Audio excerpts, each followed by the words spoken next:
There's so much division in the world right now that we need to stop being polarizing. We need to unite. We need to synchronize. Everybody is a piece of the puzzle of life. And we as leaders, we need to make sure that we're helping people fulfill their puzzle piece. I believe that I have a message that is important for the world and that I'm called to talk about. And that is to have people, come together and synchronize and unity is really important to me. And so building harmony in the world is another reason. It's the art of going through it that is beautiful. In today's episode of My Podcast Story, we have John Taylor Mcentire, the founder and chief empowerment officer of Mutual Prosperity. John is the host of the S.Y.N.C to the Beats of Success. Here he explores the intersection of cultural diversity and leadership, offering listeners practical strategies to unlock their full potential. With a rich background that spans continents from his early days in Japan to his impactful work in Qatar, John has dedicated his life to fostering innovation and consensus building across various cultures. His unique journey, shaped by a childhood filled with diverse influences and a passion for empowering others, makes his podcast not just informative but truly transformative. He's here to share his inspiring journey on how he built his show from the ground up and how he's using it to create meaningful change in the world. Tell us your name. Yeah, just tell us your name and just a brief bio of who you are, and then you go into the story. No problem. So my name is John Taylor Mcentire. My company is Mutual Prosperity. I am a executive leadership coach, and I bring culture into the concept of making sure that companies can get synced together, so these leaders can get buy-in from their teams. Okay. I've worked all over the world and have had lots of different experiences with lots of different cultures and everything. Is how do you pull those things together to make things thrive? Okay. The story that I interrupted. Sorry for doing that. Yeah. So when I was 9 years old, I had a moment of intuition, and intuition has played a big part in my life. But at that time, it was a Sunday afternoon. We had just had dinner. A friend had come over for dinner for my parents. Yeah. We had seen that lady in a play the night before, a musical. And so I was really interested in the musical, and I was interested in this conversation that she and my mother were having in the living room. So I was laying on the couch listening to this conversation. And she was talking about the theater and how important the theater was to her and how fun it was and just all these exciting things. And then she told my mom, Nancy, there's going to be tryouts for The Sound of Music in a month. You ought to go to that. And my mom says, oh, no, I could never do that. Well, when the lady left, I told my parents that I was supposed to go to that tryout. And they kind of patted me on the head and they said, hey, John, that's really cute. You've never sung in front of anybody before, and you don't even talk to anybody. So how can you get on stage and do that? So ultimately, after telling them at dinner time and in the car, going to school and stuff, for this month, you need to take me to this tryouts. Well, 2 days before, I said, well, if you're not going to take me, then I'm going to have to take the bus, which would take me to a really hard part of town. And so they took me, and they were a little bit nervous for me. But I wasn't nervous. And I was in a room of a couple hundred people, and my number got called. And I went on the stage, and I told the accompanist to play Edelweiss, which is a song from the musical.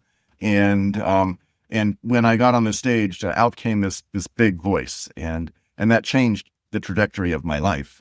So from 9 until 19, I was in about 30 different productions on stage, in community, in professional theater, in some television.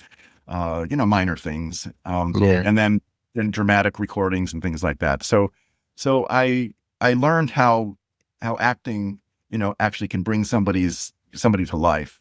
And when I was acting as somebody else, it was very easy for me. But I had some trauma in my childhood also, and I didn't realize how much that had affected me. Whenever I was working and everything, I became this perfectionist and really, a go-getter, and I always did things really well, and I was a people pleaser. It was only a little while ago, a couple of years ago, that I finally was able to come out of my shell in regards to who I am, and that was through a breakthrough. Before that time, I could never really talk about my life, and so that's why I wasn't doing podcasts before, but I have spoken a lot on lots of different stages for the Yeah. different companies I worked for and things like that. But another part of my life is that by the time I was 22, 23, I had traveled to 19 countries in all 50 states in the US. And this had brought about a good understanding of culture. But I also grew up in a household where at the dinner table, we had constantly different people at the table. We had exchange students from Japan and Germany and Uruguay. And we had a Laotian family who were um, international refugees. There was a civil war going on at the time, and they needed to flee, and so they stayed at our house for about 6 months. And then we had a whole bunch of people just coming in and out. So there was always some new conversation, and um, and so when I was talking about myself, because my father would always say, you've traveled to these different places, but we don't brag, we don't talk about those things. And Yeah. I was always told that I shouldn't talk about these things, and so that made it very difficult for me to actually feel that I could express those things. And so it was when I had this breakthrough that I was able to really understand that I have a story to tell, and that I was built to do this cultural um, alignment, and that my experience in the technical world, as well as theater and as well as travel, pulling all those things together to help entrepreneurs, technology entrepreneurs, Yeah. put their teams together to help them scale. You mentioned breakthrough. You had this breakthrough, right? Can you tell us Mhm. what this breakthrough? Can you tell us what what's the breakthrough you're talking about? Sure. So, the last 3, 4 years, I've had many coaches. I'm a coach myself, but Okay. a coach, you're not really a good coach if you're not also being coached, because there's always the next level to go to. Yeah. And I was going through these different coaching, and one of the coaches I had is Jack Canfield. Um, Oh. Oh. we wrote a book together, and he's the person who wrote the Chicken Soup for the Soul series. Yeah. Yeah. I know. I know.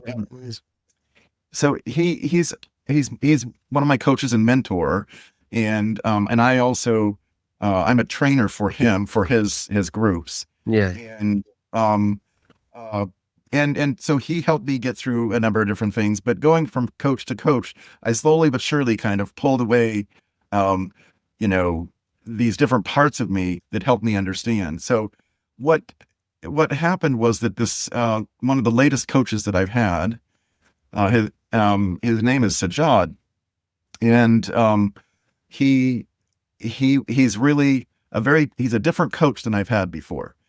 He was very just telling you like it is, and just hitting you on the head, and if you didn't follow through with, he had these standard operating procedures and everything, and so when you got off track, he would just let you know, and he would yell at you and stuff. So it was like a boot camp for 6 weeks. And during this time, I was trying to figure out why I was having a hard time memorizing this pitch that I was giving, that we had created. And then it hit me that I had some past trauma when I was a child, that just it just came to me that all these different things made me this people pleaser, and made me this person who was not really thinking about myself, but was always trying um, uh, to do whatever other people thought that I should do, and so I wasn't Yeah. very assertive. And there I had been abused as a child, and so that came full out, and I hadn't told anybody that before. Yeah. And so when that came out, that released something in me, and it helped me understand that not only am I able to talk about these things and talk about lots of different things that I'm supposed to, and that's why I'm now in the speaking circuit, and also coaching and on podcasts. Wow. So what I'm getting from this story you just shared now is that the breakthrough was a gradual process. It wasn't like a sudden would you just wake up one night and boom, your life changed and everything. It was more like, series of steps, series of choices, series of encounter with people, experiences and everything that eventually led to, you now say, oh, this is me before, this is me after. Yes. So let me tell you a little bit about my career. I finished university and I studied Japanese, and because I had lived in Japan for 2 years as a missionary for my church, and I went back to university. I got a degree in Japanese with business and an Asian studies minor. With the Asian studies minor, I had to study Mandarin Chinese and Korean. And so I after graduation, I had got married in the university, and my wife is Japanese. We moved to Japan, and I worked in Japan for 5 years. And then the Japan economy tanked at that time, and so we moved back to the United States. And then I ended up working at the University of Illinois. And the University of Illinois, all universities around the world, they have a lot of research. Well, the research universities, they have research that goes on. Their governments pay for the research, and the somehow the taxpayers, the people who pay the taxes to pay that for that research, need to get some benefit, some result out of that. And so I worked in what's called technology transfer. And so I worked with the researchers, and they would give me their final research projects, their results, and then we would determine if there could be products or services made out of that. And so my whole career, for 30 years was basically doing that. And in that time, I've helped set up, hundreds of startup companies related to these technologies that were developed, in computer science, in the medical field, in drugs, in, pharmaceuticals, for energy and environment, engineering, all these different spaces. Each time I took a technology and I looked at these results, I would have to determine, okay, how strong is this? How much further development does it need? Does it make sense to be developed? Does it have a market for that thing? If it has a market, then do we have something that's protectable with intellectual property? So we have to deal with patents and trade secrets and trademarks and copyrights. And so always dealing with these things. And then if it needs to be, of course, they need to be further developed because they're very nascent technologies. I'd have to determine, can we make a demonstration out of this, or can we make a prototype? And, do I put money for that? And then I'd have to get money collected to be able to do these different things. And so as I put these different projects together so that I could license them to somebody, to an entrepreneur who would take these technologies to the next level, and then also help guide them through that process, I was always, doing projects, project by project by project. And when the last place that I worked for somebody else was in Doha, Qatar. And so I was in Doha for 8.5 years. And then the last year and a half, I worked for them from my home here in the United States. And so when I was COVID time, so in 2020, I was realizing that my wife had promised me 5 years, and we were already at 7 years at that point. And so I knew that I needed to figure out what my next step would be. And so that's when I had this idea of pulling together all these different concepts, because I have this little toolkit of how I view the world, how I work with things, how I work with people, how I get innovation ecosystems together, how I make an environment available so that people can really innovate and create something that is meaningful. And so I decided I was going to write a book. And at that time, I got into a coach that was for book writing, and one of my coaches was Jack Canfield. And so that's how I met Jack Canfield first. And then after doing the coaching with that book, and at that time, the book was not very clear. It was just all kind of fuzzy. And I thought that I could do something in regards to Japanese consensus building. And although I could write a book on Japanese consensus building, it probably wouldn't be very long, but it probably wouldn't be very interesting for people. Okay. Jack had told me, he says, do you think you can really, write that much on consensus? And so then he got me really thinking about that. And I ultimately have morphed that into a program called S.Y.N.C. It's S.Y.N.C. Synchronize yourself naturally within your community. And basically that takes how you synchronize your team, synchronize working with your clients, synchronize globally with things. Then the why yourself is how you personalize that. So how do you become a leader that can do all these things that need to be done? And this is where my training from Jack Canfield in success principles. I am a success principles methodology trainer. I have a lot of those components in this yourself part to personalize things. So how do you become a leader? How do you do those things that help you guide other people to want to, follow your lead? And then N is naturalize. This is how do you take things that are outside of ourselves, foreign concepts, and bring them into our life and our leadership. And one of those things that I think it's in us, but most people don't know how to deal with that. That's intuition. Now, for every job that I've had, intuition has had a play in it. And so I've been able to figure out, how to use intuition to a higher degree than maybe a lot of people. And it's not perfect, but I know when I get those intuitive moments what I need to do. Another thing with naturalize is I use a lot of concepts from all over the world because I believe the world needs to understand how we come together as people, that we need to unify rather than be dividing.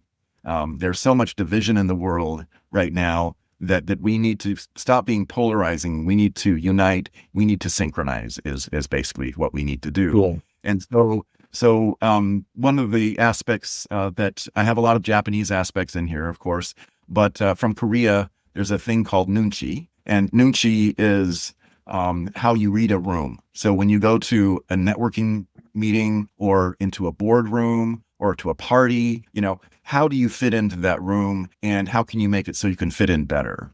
Then other aspects is like, how do we take ancient wisdom like Ubuntu? How do we bring that into so we have flow and that we're being respectful to different people? So it's lots of different things coming from different cultures that go into that. The C is communitize, and this is how do you build community? So I had two foster brothers who were Navajo Native Americans, so Indians. And I learned from them about tribes. But then when I lived in Doha, in the Arab region, I learned more about tribes. And so I learned that there's good things about tribal activity and there's bad things. You don't want the silo effect, but you do want the community, the family, the familial type aspects. And so that's my sync program, is really how do you pull people together using culture and things like that. Yeah. So you mentioned that there are two parts that kind of like excite me, and I would love for you to like share more on. Because you mentioned earlier on that in the pre-chat that you started a podcast guesting about 1 year and more ago, right? yes, There are two parts I want us to explore, and that is, how did you get to start telling your own story? What was like, what got you? Because of course you've lived this experience, you've had this life experience, and you have all the story. How did you get comfortable to say, okay, I have stories to share, and I should start telling the story? And then the other question is, what led to you podcast guesting? Where did that idea come from? because I was a coach, I have a coaching business. I needed to, determine how I present myself, how I get out there more, so that people can know who I am, and and so part of it's a marketing aspect. Part of it is to help people understand what's available from my services, but also to understand that I believe that everybody is a piece of the puzzle of life, and we as leaders, we need to make sure that we're helping people fulfill their puzzle piece. And so there's this part of me that I feel like it's a calling and it's a mission that I need to be telling this story. And so podcasts, of course, are an awesome place to do that. And as I've, seen over time, especially the last, several years, that podcasts have just taken off. It's a no-brainer that I needed to be involved with it. Now I've been involved with, speaking as we're going along too with podcasts. And so it's those two aspects. But going back to when I first started the podcast, it wasn't I wasn't very good at it. Can you like share the story? We need details, because now you just jumping into conclusion and telling us it wasn't very good. Let's be the judge of that. What was it like? If you tell us the story. what the first Well, attempt was like. so as I was telling you about my having that breakthrough, and that breakthrough, has gone over time. And so after going through different coaches, it was one step, over another. And then Yeah. finally with God, there was a big breakthrough. And then I've gone through with some counselors and such. So I'm very comfortable in my own skin right now. Whereas before, because my father had told me I shouldn't be coming off as a braggart, bragging about where I've been and all these different things that I've done. And so that kept that in. And so when I was talking on podcasts before, I wasn't explaining things very well, and I had a lot of filler words, things like that, and was making it very hard for probably people to hear me. Although they felt that the stories were interesting. Over time, I've just I've had speaker coaches and different things like that. So it's when I was first on there, it was like. I didn't realize that, I needed to go there with a story to tell. I just expected there to be questions and everything, and not to really have a flow. Now I recognize that I have a certain message that I would like to tell, but I want to go according to what the host is saying, and I've learned more how to deal with the hosts. And I've had some, all the hosts have been really nice and excellent. But afterwards I would ask them, what can I do to improve? And so so this goes back to how I dealt with those technologies. There's this incremental improvement that you always have to be doing. And so that's what I'm always trying to do is how can I be better at telling my story? How can I be better guest for the hosts to make sure that their program is doing what they need to. I feel a real responsibility when I'm involved with something that I've got to give my whole to that. And so going back, to your question, at first it was very stilted discussion, not very smooth, not very clear. I want us to this. Lots of other words. I'd love us to do something. I don't know. I'll ask the question and you tell me if it's possible or not. Do you have access to your very, very first podcast guest episode? Oh, yes, I do. Okay. And now the thing now is that it's not exactly, well, we could play a snippet of it. I mean, I don't know what the copyright law is like. Well, yeah, I wish you were the podcast host now. I would have said, let's just play it. I mean, it's your content, but I don't know if I was breaking any copyright law. If we just, I would have loved for us to like just play like 10 seconds and get to hear, how your part of you answering the question and talking and communicating and compare it with how you've been speaking so far. I mean, you've been speaking really great, but I want to see how bad it was a year ago. And I know my listeners would want to hear that. Let me see if I can get a snippet for you. Okay. I can't. I will take you some time to find it, but. Okay. I thought maybe you could, usually some guests, they have like on their website, they have the list of all the episodes they've been on. So I thought maybe that could be like something you could just, on my website, you can see the list of all the podcasts I've been on. Yeah. So my website is not as full as I would like it to be. I do have stuff on my LinkedIn is where I do most of my, I post every day. I do post my links or the videos themselves of the podcasts oftentimes on LinkedIn. But yeah, I'd have to look around and find. No problem. Like I didn't give you a heads up, so I was just it would have been nice though, but no problem. The question now is you mentioned that podcasting has kind of helped you to like practice and improve, especially conversational speaking, right? Because of course talking on the stage and talking to people is different from having a conversation with someone. There are so many little intricacies you have to pay attention to. When someone is done talking, when someone wants to contribute so that you don't end up cutting them off and stuff like that. That has, how would, that's why I was like, let's play an episode for the people to see. But I guess now you have to tell us. I wanted you to show us, but since you can't show us, you have to tell us how has the improvement been from that then to now? Well, for this episode, I've talked a lot, but I would say the first the first couple of podcasts, I got a question and I just went on and on and on and on and on and on and on.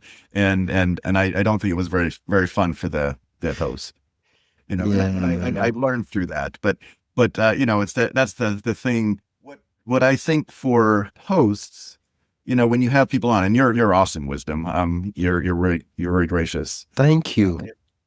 If when you have an open environment and you're interested in talking and you're interested in hearing, that's really nice. And just when people have not done much of the podcasting yet, the guesting, just be gentle with them, and like most people probably are. Yeah. But I never was told that that I talked too much, but it was made known to me that I needed to make sure I put breaks in there, and that we had different topics that we were talking about. So for what I talked about earlier was, there were several different things in regards to my life that made me who I am, and that's why I brought those up. But there's many things in my life that I could talk about, but based on what was the need for the podcaster. Yeah. Wow. Okay. It depends on the context of the show and what the purpose of everything. Like, I mean, I could invite you and say, what you mentioned that you do sync, and I noticed that one of the book you wrote is The Keys to Authenticity, right? Yes. And for those that are listening, that those that could not see it on video, the title of the book is called The Keys to Authenticity. Okay, that's the title. I think there's a subtitle. It's unlocking the code to a fulfilling life and business. Okay. Now, let's say I was to say, okay, on the podcast, you're going to do a deep dive of the keys on authenticity for maybe a particular case. I mean, let's say building a personal brand online or something like that. And I'm like, prepare your slides, prepare your notes and everything.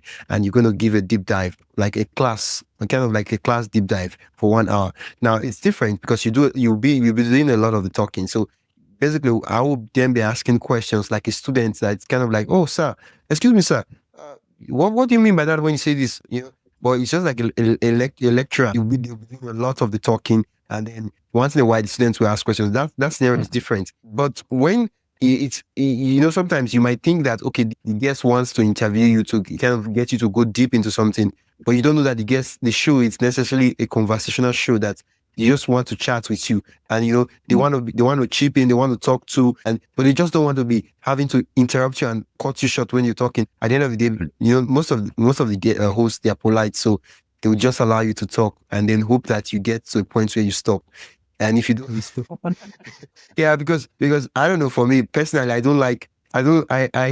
like, I find it really hard to interrupt someone when they're talking. Like, yeah, but that's for me. So I hope that, they get to a point where like, okay, yeah, so I can easily, that's the thing about when you're talking, you're giving some pause and break, even if you're going to continue, such that it's enough pause so that if the person wants to chip in, they can easily chip in without them having to step on your words. You understand? Okay. Yes.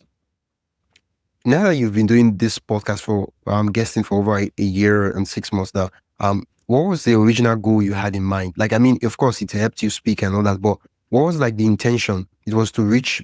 Okay, let me allow you tell us what was the intention of your podcast guest. So podcasts do a lot of things. Okay. I think it is the main mechanism right now to be able to get knowledge out to the world.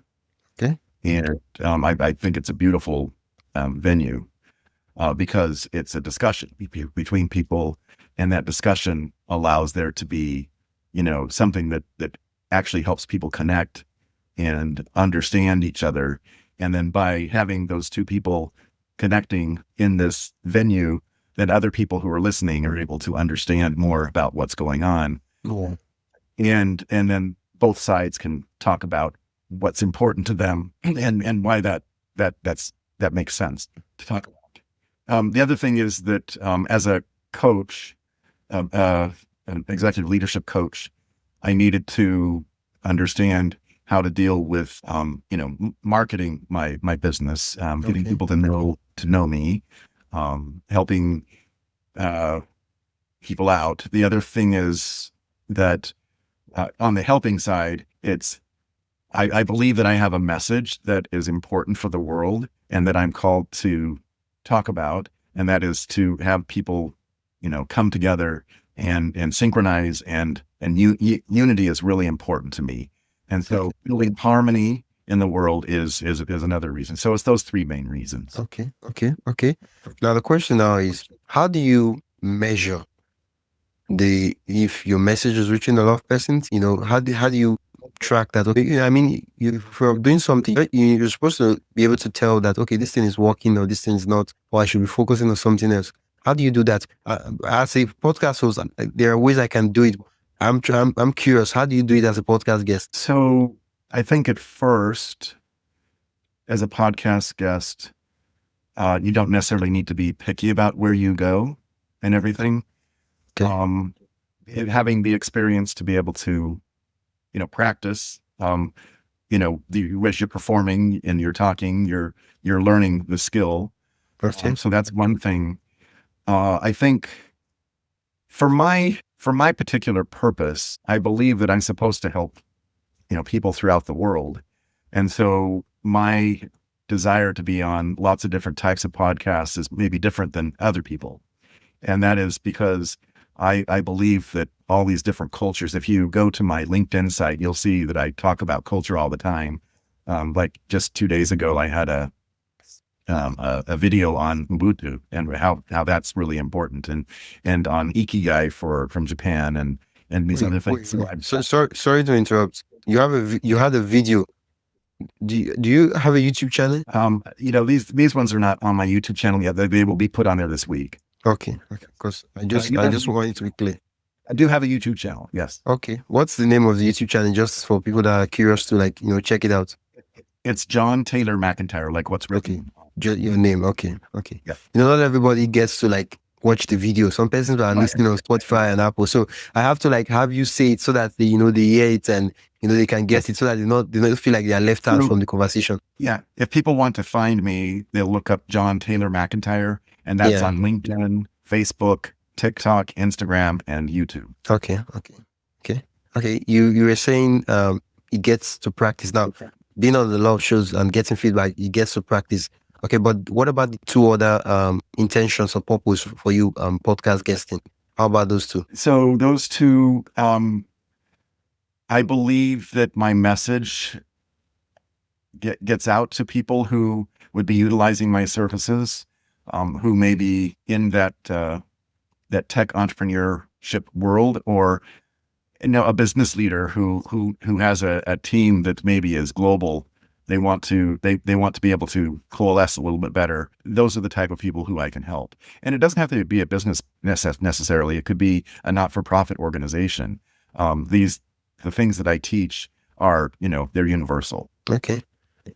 Now, I get that being on podcast, being on this podcast, if someone is listening, you give them value via your story, via what you're explaining, via all the different things we've had conversations on. Now, on the third part, which is the marketing aspect, I would want to ask now is, how is the podcast doing for marketing? So where is it at? Maybe I shouldn't say marketing necessarily, but it's being visible. Marketing. It's a precursor to marketing. So, because I'm not here on your show to sell my product. Okay. I'm here to tell a story. And so I think that maybe saying, I said marketing, but I think it's probably the visibility aspect, okay. Being able to be out there and, being able to post it in the different social media areas, so that people can see that you're a thought leader. Yeah. Yes. Mm-hmm. Yes. Okay. Yes, exactly. Hey, just a quick break. If you're enjoying the insights so far and want even more behind the scenes ideas, inspiration, and tools for growing your own podcast, join my email list at mypodcaststory.com/join. That is mypodcaststory.com/join. You get access to helpful resources, exclusive updates, and the kind of stuff I only share with my email subscribers. Whether you're starting out or already podcasting, there's something valuable waiting for you. Head over to mypodcaststory.com/join and subscribe. Now, back to the episode. Yep. Yeah. Okay. That's more what I meant about marketing. It's not. Okay. It's not Okay. marketing of this of the product or service, but Okay. it's So it's I guess a better way of asking my question is: so far you've been podcast guesting now. Have you had a number of clients you can boldly say that these clients came from my podcast appearances? I've had a couple that have come from podcast appearances. Okay. Some that are still in the works, but when you're on when you're on social media, it takes so many different touch points to be able to have somebody. Yeah. I think about On 7 or so. I don't know. Yeah, so like we met through Podmatch, and we had different touch points, before I first get to understand that there's your podcast there, and then I look to see if it's something that I'm interested, and then if I'm interested, I send a message, and then you reply back, and we go back and forth. So in social media, there's lots of touch points in regards to people seeing what you do, seeing your message, and then seeing you as a person, and then understanding your story. So all those different touch points are what builds trust and get people to come on a podcast or provide or come to take a service from somebody. Okay. Okay. I mean, it's a long-term full ecosystem of experience. It's not just Facebook ads or where you do stuff and then boom, it converts to money.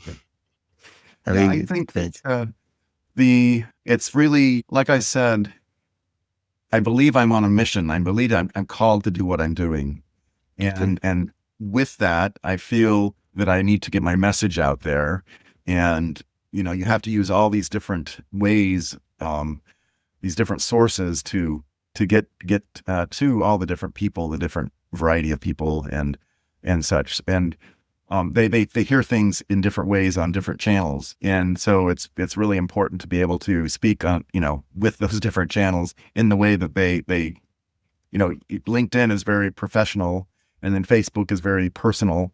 Instagram is more visual. TikTok is more video. I mean, all the different places are a little bit different, and you have to work with it a little bit differently. But it's those different channels that you find different people and such. So I would say that through all those means, you're that's how you get people. Okay.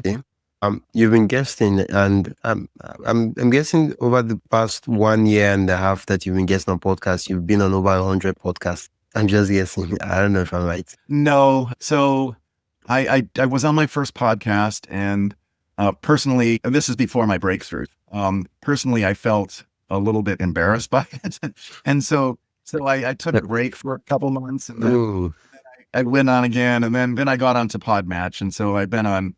I'm around 30 right now. So. Okay. So there is I needed to know the number so that when I ask the question, it would all connect and make sense. What would you say so far that you've been on 30 different podcasts, right? If you had an opportunity to you happen to have a background in research and connecting research to actual practical stuff for technology companies and entrepreneurs, making sense of everything. What would you say? If you had to give feedback to not to the guests in general, so some things they could do to make it easier for the guest, both as you are now and both as you were then starting out, just dipping your toes into the waters. So one thing that I'm often asked to speak about is something called breaking the curse of Babel. Okay. So the story of Babel, where they built the tower, and God wasn't pleased, and so He made them disperse and everything. Well, my belief is that every company or every organization is always fighting that Tower of Babel curse.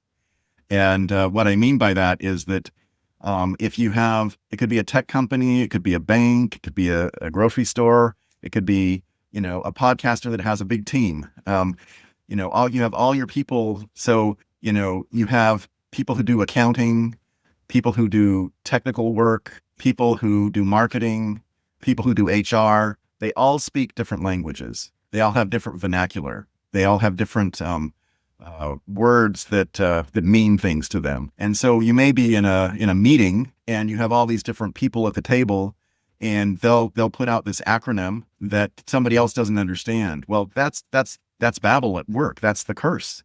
And so I help people get their language aligned so that they understand that when they're talking, they need to talk to people at about a 10th grade level. And it's not, it's just basically saying that you need to make it as general as possible so that they can understand what it is you're actually meaning, because they don't understand the technical talk in your space.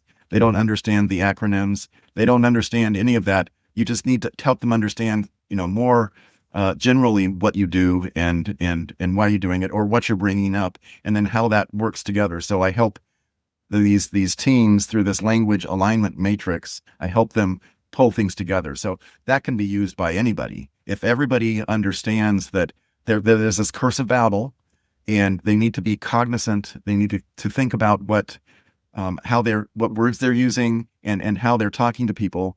And, if it's a native English speaker or not a native English speaker, you need to be careful of that too, and understand the cultural nuances there and everything. One other aspect is that when it comes to cultural nuances, people from the East and the West, they were educated differently. And so they talk differently. And, people in the West, they look at people in the eyes. But people like from Japan or Korea or China and stuff, they don't look at people in the eyes. They're told not to do that. And so there's these different clues that come in there. So that's one thing that I would talk about with the general audience is how you use your words. Okay. Now, I want you to go into your experience as a guest on podcast so far, and you could say, okay, what are some things we could make better, right? Let's say, okay, let me say now, I'm standing on behalf of all the hosts.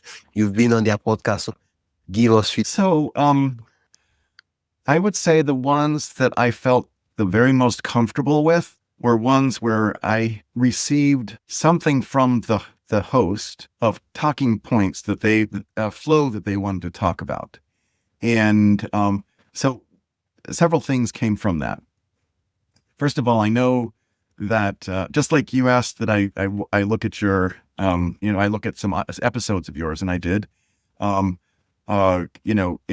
helped me understand that they saw, something about me. And so they saw my sync, or they saw something else, and they would ask particular questions. So they would say, hey, this is my audience. And on Podmatch, I mean, you say specifically what you're looking for. And so that gives some clues and everything. But the ones who have really, there's been 3 that were very systematic in regards to how they would do things. They sent out a package beforehand, a digital package beforehand of some information about them and about what they would like to get out of it, what they thought about me and my story, and what they would like to talk about there. And then, what I could and couldn't talk about, understanding, what were maybe the no-nos, things I shouldn't say. And then, 2 of them actually had, it's part of their business along with their podcast. They have other business, and it's going through and doing a personality test. And so they would know how to ask questions and everything. It was very interesting. I'm not saying every podcaster needs to do that and everything. I think that's a lot, but the ones that were very, that had some organization, and there were some that I think went too far. So there's a Can you give us an example of what's too far meant? Well, they were really pointing out maybe too many things to talk about, in a certain way, rather than having it be a flow of conversation. Yeah. So when it was too scripted, that didn't feel good. But when there is a script, but the script is very loose, that was very comfortable. Okay. So I plan on doing my own podcast hosting, hopefully starting in the fall. I'm doing some. When is that exactly? Not everybody, not everybody happens to Oh, experience fall. so Yeah. so the fall being fall 2025, so maybe somewhere September October timeframe. I Okay. Okay. The book that I showed you, that was a book with Jack Canfield and there were 20 other authors. So that was an anthology. So each author had one chapter. So this book that I'm putting out, which is called Sing to the Beat, um, it's it's really talking about how you synchronize teams, how you build yourself, and I'll do all the things that Sync does. And that book will be coming out in September. Okay. So you will start the podcast in September before or after? That is in motion right now. It depends on how much work I have to do on the marketing of my book, which that could be part of the marketing. It's just I know that putting a podcast together is not an easy thing. Yeah. It takes some time, and so it's somewhere around the same time frame, but I'm not sure exactly yet, specifically what the time frame. What would you say led you to this conclusion of eventually starting your podcast? I mean, there are a lot of podcasts get that you don't even, the thought of even starting a podcast is not even there. Like, it's not really what they think they should be doing. Like, how come you finally decided to say, okay, you want to start your own podcast? So it's just like you, Wisdom. I believe that you have people come on your show because you're able to get to know somebody else. You get to understand, what they're about, but you get to learn things and get to share that knowledge with an audience. And Yeah. there's when you're going from podcast host to podcast host, there's only so much continuity that you have. But being a host, I believe that you can have continuity. So like each one of the chapters, I have 19 chapters in my book, and each one of the chapters could be, I could think about lots of different people who could come and speak and add value to Ooh. that topic. Okay. So that's where I think, I believe that everybody's voices need to be heard. Okay. And Yeah. and so how do we get a venue for that, and how do we make sure that we're all kind of going towards that same goal of cohesiveness and wanting to have harmony and unity? Yeah, it's a good thing you mentioned that, because right now I can think of an idea for that podcast. And it could be something you launch the podcast with, and then eventually, the sweet thing about having a podcast is that you get to be the chief commander. You get to make the decisions and control and say, oh, this is it, this is not it. And whatever you say is the rule, And yeah, I could say that, okay, on this podcast, I don't want you to talk more than 60 seconds. At a time. I mean, that's all. And if you're not okay with it, you say, oh, I don't want to be a guest. And if you're okay with it, I'm sure I'm okay with that. Let's do it. That's the sweet thing. You have the full creative control with the podcast, and you can channel how you want the message to be told on the podcast. And an idea I'm having for the book is, you mentioned that it's an anthology, right? Written by different people on the different 19 chapters, right? And I don't know. These 19 chapters, this is my own book.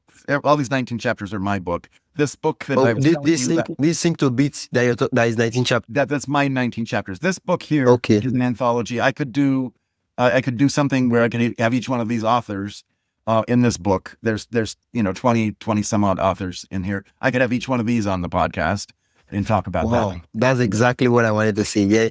You have each one of them, and then you just discuss on the topic of their chapter or what they wrote.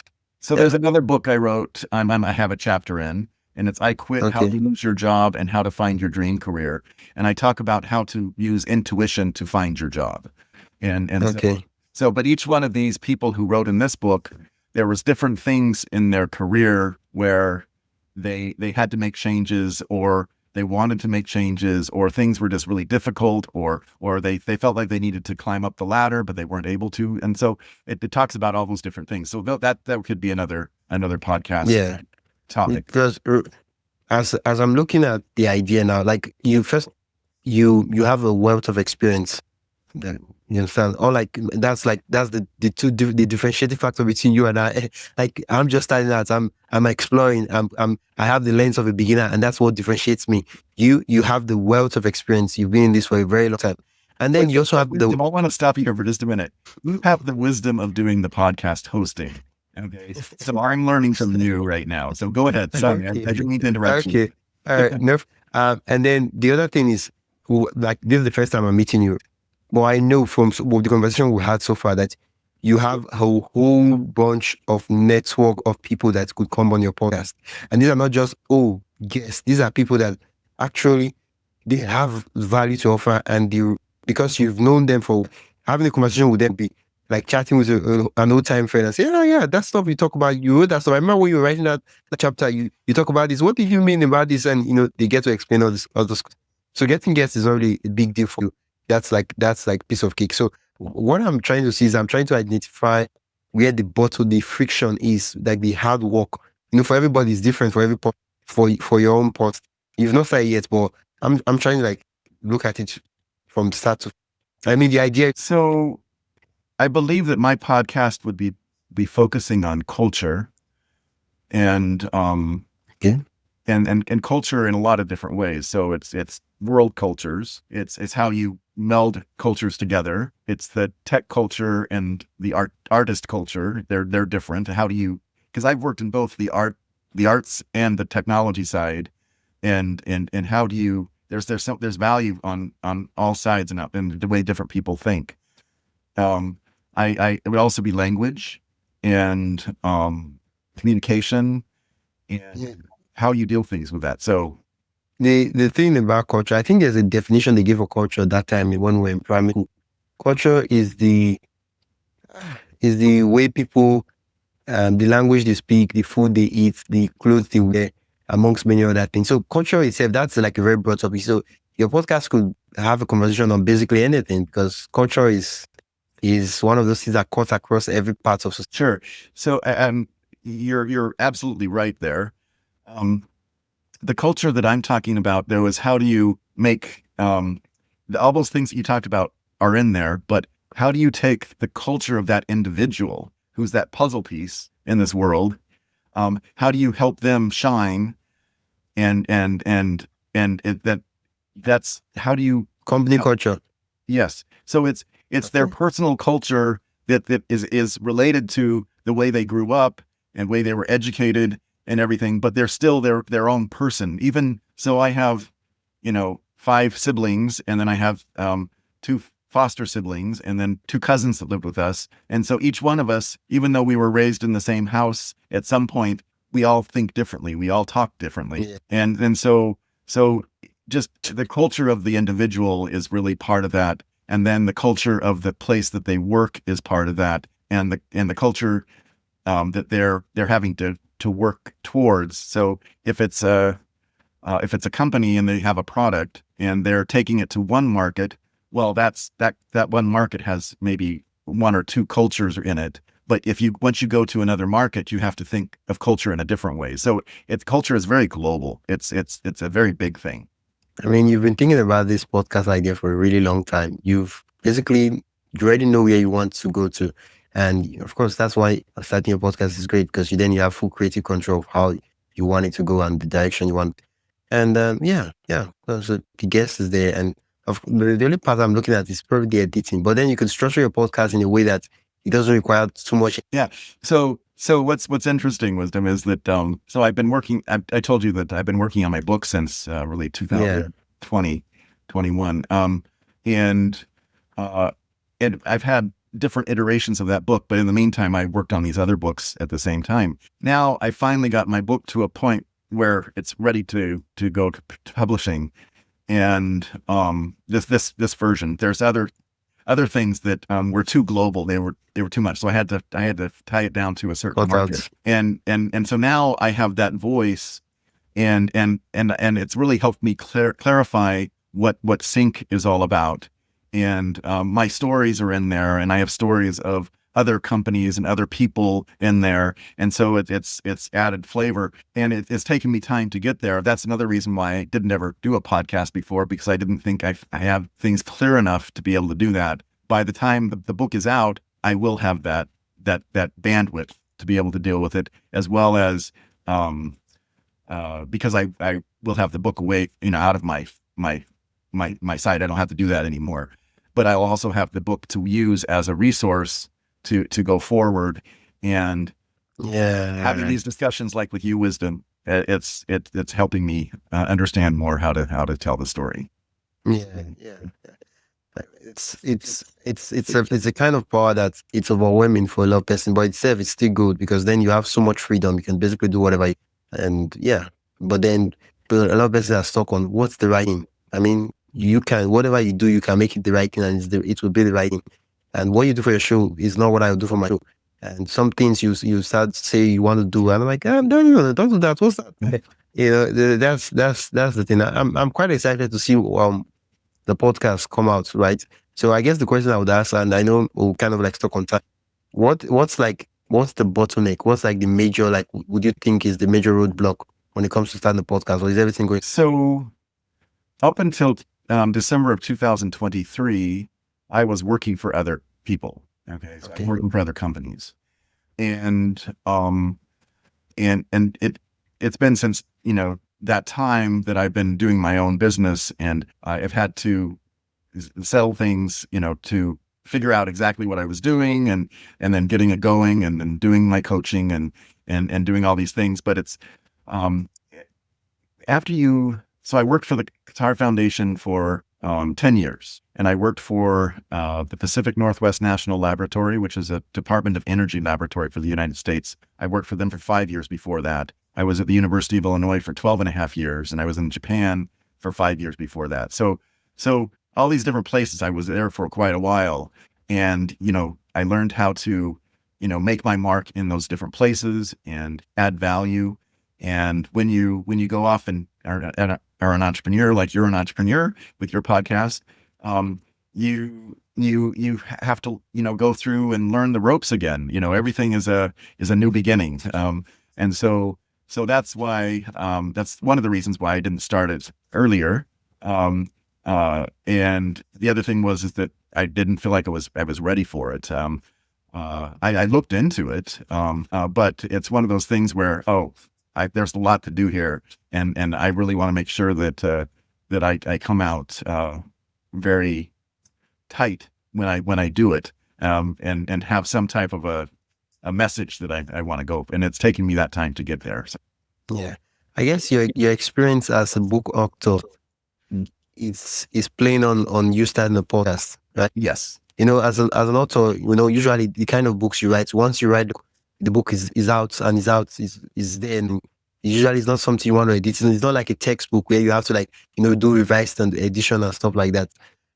For a podcast is one of those things you can learn a lot as long as you go, and you can basically design it in a way that it fits your purpose. Like, how do I put it now? You can say that, okay, I want the first 3-6 to be for me to figure out how I want to do the podcast. And so you basically, what you're doing is you're doing the experiment. You say, okay, if I do 10 minutes episode, how long will it take me? What's the cost like? Or if I do 40 minutes conversation with people, how long will it? So you're basically testing everything. Online, you see a lot of advice. People will tell you that, oh, you shouldn't be doing this, you should do that, you should this. But what we're looking for is the recipe that works for. And sometimes we will have to go into the kitchen to mix some spices and put some things together and say, oh, this is it. I like this. Let's do this. And yeah. Well, you're being my coach right now, so I thank you very much. No, I mean, you could test it. I've had guests who told me that they started a podcast, and then after 20, 30 episodes, they stopped that podcast, and then they started another podcast. Mm-hmm. And the layman would say, oh, that podcast, they ended the podcast died. And I'm like, no, the podcast prepared for the podcast they're doing now. The thing is this, you can only define sources of failure when you know the original purpose of the... Absolutely, yes. You're absolutely correct there. Exactly. So if my podcast was I want to have interesting conversations and that is it. Now, even if I get 1 million views on that podcast, if I don't have interesting conversations with people, if the people that come out they are not interesting to me, that podcast is a failure as far as I'm concerned. And you might see it outside and oh, the guy's getting millions of views, he's a successful podcaster. And I'm I feel really terrible. I feel unfulfilled. I feel because the purpose of the stuff is not good. So you get to define the purpose that, okay, I want to test things out, and you might be releasing it. People oh, the episode is not really good. I'm little. The guy doesn't even know what he's talking. And you are the. And at the end of the day, okay, yeah, I figured it out. This is it. And now you start doing stuff. And the sweet thing is that you can only say you can delete it. You can do what you do, but yeah. So I appreciate everything you said there, and it's exactly thank right. You. Everything that we do, failure yeah, it's all in the eyes of the beholder.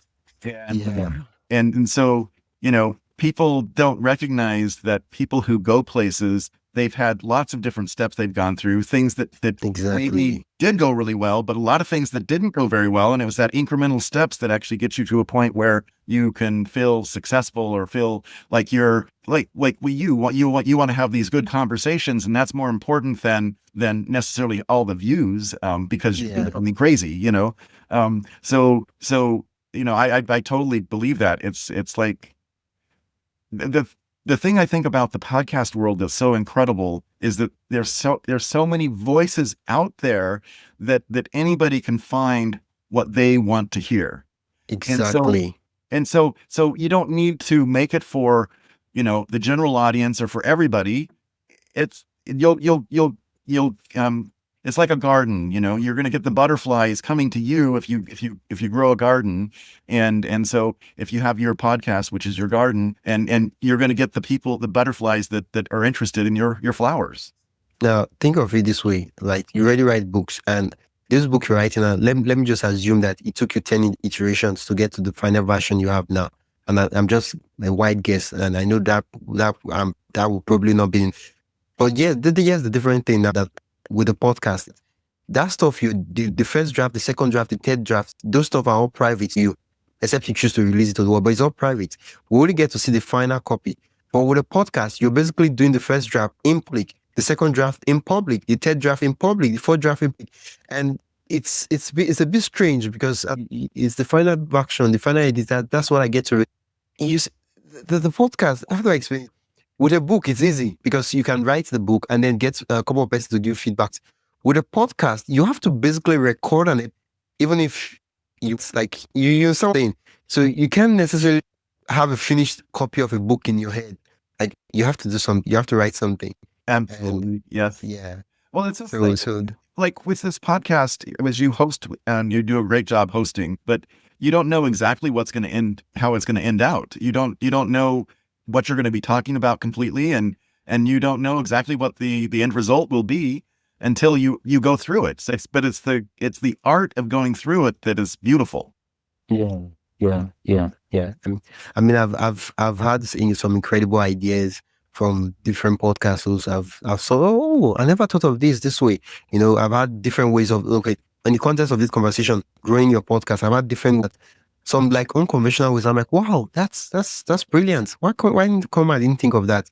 And just in the name of having conversations and that, yeah, I'm really excited. September is how many months from now?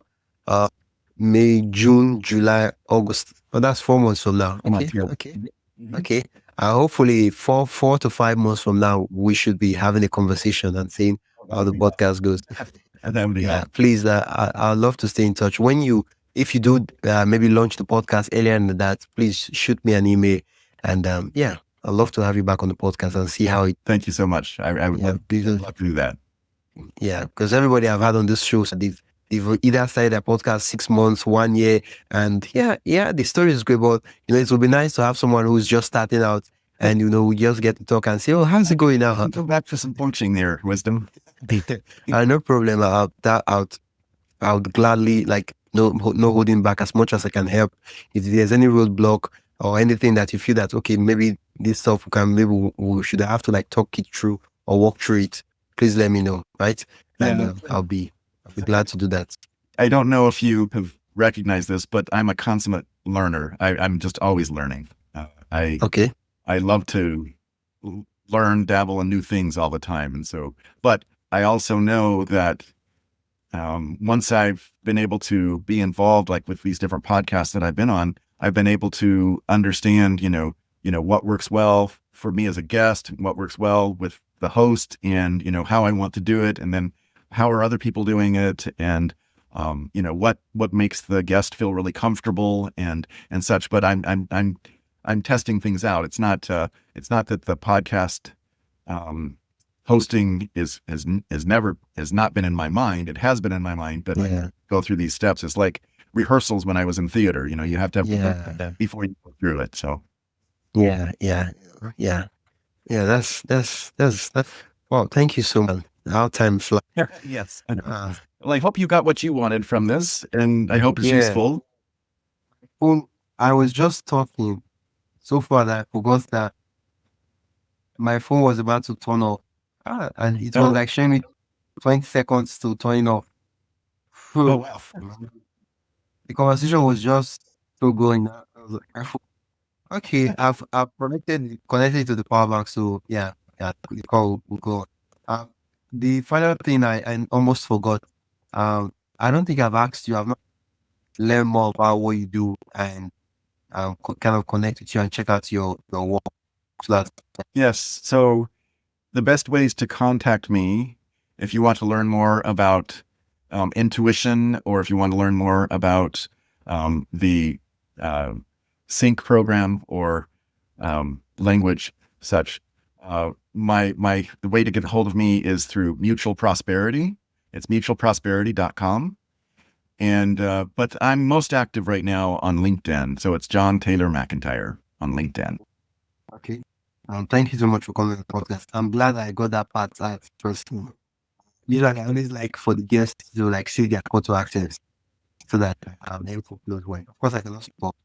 It will not be nice if after all the conversations I forget that part. Like that part for me, I consider that part as very important to the guest. So as much as possible, I want to like get that part in. So let me say this one more time.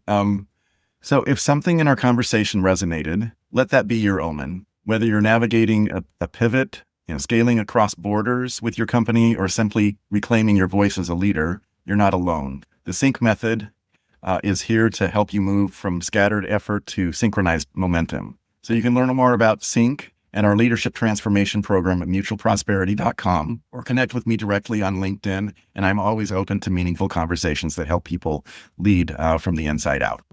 Thank you so much for that. Oh, thank you so much for coming. That's it for today's episode of my podcast story. I am Wisdom Okonkwo, and I hope this conversation sparked new ideas and gave you a deeper look into the heart of podcasting.